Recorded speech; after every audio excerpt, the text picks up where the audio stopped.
पहले भी बाढ़ आया, उसको एकदम तक पानी आएगा क्या? कालीबाड़ी जाओ देखा चलो ही ना সেই ছবি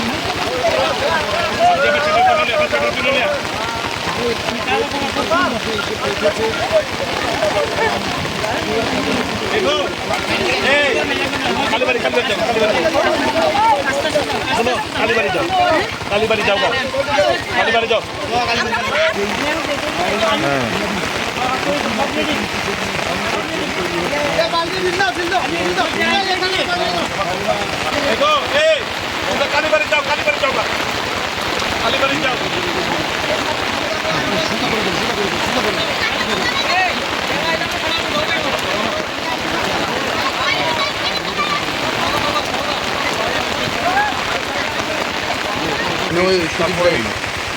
ডিএমের সঙ্গে কথাবার্তা বললাম, তারপরে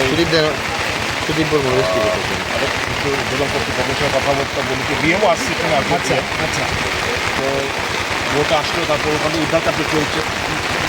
এদেরকে দুপুরবেলা বলা হয়েছিল তোমরা চলে এসো নিরাপদ জায়গায়, আসেনি, ভাবিনি। এখন চিৎকার চেঁচামেচি শুরু হয়েছে, ফোন আসছে বারবার। এখন যখন এখানে নয়নামুড়া থেকে ফোন আসলো, ওখানে আটকে আছেন ইন্দ্রনগরের এই জায়গায় কিছু আটকে আছেন, ঋষি কলোনি ভাটিবন ঋষি কলোনি আটকে আছেন। এখন আরেকটা বোট আমরা আনছি মোহনপুর থেকে। আমি মোহনপুর এসডিএমের সঙ্গে কথাবার্তা বললাম, ডিএমের সঙ্গে কথাবার্তা বললাম। আরেকটা বোট এক্ষুনি আসলে ওই নয়নামুড়া ওটা উদ্ধার কার্য শেষ করে তারপর ওই ঋষি কলোনি ওখানে নিয়ে যেতে।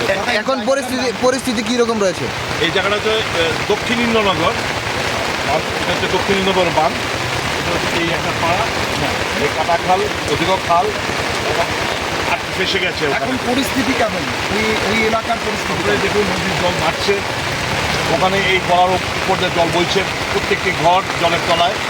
ছোটো ছোটো বাচ্চা মহিলারা কাঁদছিল, তো বসে থাকতে পারিনি, এই ছুটে এসেছি এদের উদ্ধার কার্যে। রাত প্রায় 2:30 বাজে, মানে আর কতগুলো পরিবার রয়েছে এখানে? এখানে আরও প্রায় গোটা 20-25 জনের মতো রয়েছে। আমাদের 2-3টা ট্রিপ লাগবে। এটা শেষ করার পর এই বোটটা নিয়ে এখানে উদ্ধার কার্য আরও কয়েকটা পরিবার বসে গেছে। আরেকটা বোট আসছে, ওটাকে আমরা পাঠাবো ওই নয়নামুড়া কালীবাড়ির ওখানেও 3-4টে পরিবার ফেসে গেছে। এটা সেরে এই বোটটাকে আবার পাঠাবো ঋষি কলোনি, ভাটিবন ঋষি কলোনি। ওখানে প্রচুর লোক ফেসে। আপনার বিধানসভা এলাকায় কীরকম ক্ষতি হয়েছে এবং ক্ষতির পরিমাণ তো আমার বিধানসভা এলাকার কাটাখালটা হচ্ছে আমার বিধানসভা এলাকার দিয়ে যায়। তো কাটাখালের পাড়ে যতগুলো বাড়িঘর আছে সবাই ক্ষতিগ্রস্ত। এমন কোনো জায়গা নেই যেখানে যে বাড়িটা মানে জলের তলায় যায়নি। মানুষের দারুণ ক্ষতি হয়েছে। এখন মেন মূলত হচ্ছে মানুষের জীবন যাতে আমরা বাঁচাতে পারি সেটাকে সেই উদ্ধার কার্য এখন চলছে। ক্ষয়ক্ষতি তো মানে হিসাব ছাড়া, পরবর্তী সময় সেটা হিসাব করা যাবে, কিন্তু অ্যাকচুয়ালি প্রাইমারি আমাদের কনসার্ন হচ্ছে মানুষকে কীভাবে ওখান থেকে আনা যায়। তাদের কোথায় শেল্টার দেওয়া হচ্ছে? এদেরকে একটু আমরা ইন্দ্রনগর কালীবাড়িতে শেল্টার দিচ্ছি। এখানে একটা ক্লাবও রয়েছে, কিন্তু ক্লাবে অনেক প্রচুর লোক, প্রায় 700 কোনো জায়গা নেই। ইন্দ্রনগর কালীবাড়িতে এদেরকে আমরা যথেষ্ট পরিমাণে কি বোট নেই? হ্যাঁ, যথেষ্ট পরিমাণে বোট দিয়ে রেস্কিউ করা হচ্ছে। এটা নিয়ে এখন আর কথা বলার সময় না।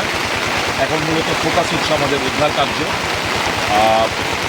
ডিজাস্টার ম্যানেজমেন্ট একটা কথা শর্টে বলি, এ নিয়ে বহুত বড় বড় ভাষণ আমরা শুনেছি, লেকচার শুনেছি, আসলে সব কুসংস্কার।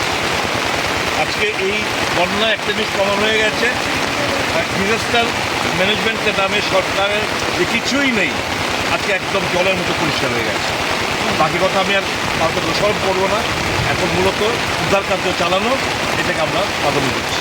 আপনাদের কংগ্রেস লিডার রাহুল গান্ধীও আপনাদেরকে সাধারণ মানুষের পাশে থাকার বার্তা দিয়েছেন। সারা রাজ্যে আপনাদের কর্মীরা কি মানে সারা রাজ্যে আমাদের কর্মীরা মানুষের পাশে রয়েছে। কি বলবো, খাওয়ারটুকু পর্যন্ত নেই প্রশাসনের তরফ থেকে, এইটুকু বলতে পারি। ধন্যবাদ।